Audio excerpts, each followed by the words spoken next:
Hey everybody, it's Shaman Sister Sin, and I just wanted to talk to you for a few minutes about the misconception a lot of people have that narcissism is a relationship problem. The problem with many narcissistic relationships is that it can be easy to frame this as a difference of opinion or a relationship problem where people just can't get on the same page and our values are different and I don't like your behavior and you're trying to control, it's not. The behavior from narcissistic personalities is incompatible with any type of relationship, period. It's not okay ever. Toxic narcissism is not a relationship problem. It's not a family problem. It's not a marriage problem. It's not a communication problem. It's not a behavioral problem. It's a mental health problem. You can't talk it out. You can't love it out. You cannot explain it out. You can't work this out. It's a mental health problem.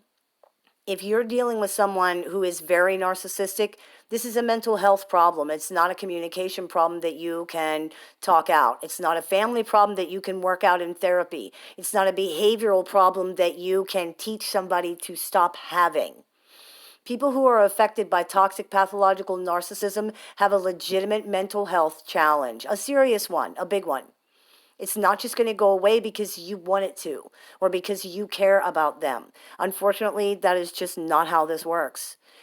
If the affected person theoretically were willing to do the difficult work to learn to manage their behavior, deal with their triggers, and learn better coping mechanisms for emotional regulation, they might have a chance at improving some of their behavior in their relationships, but they also might not. Many of them are simply not equipped to do this work, and that's just how it is.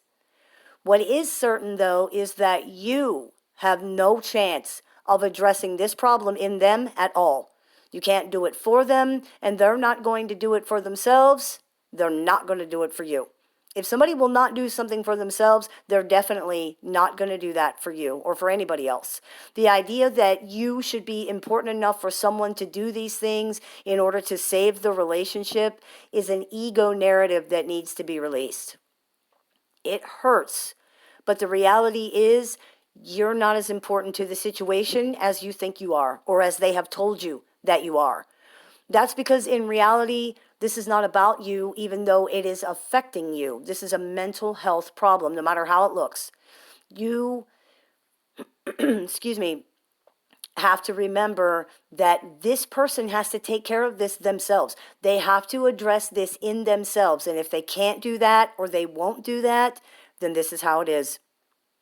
It's not about you. It's not a reflection of your value. It has nothing to do with anything about you. This is about them. What you can do is accept this as the reality and move on to a situation where people are not okay with mistreating other people. So I hope that clears a few things up for you. May the Great Spirit bless you. Y'all have a beautiful day.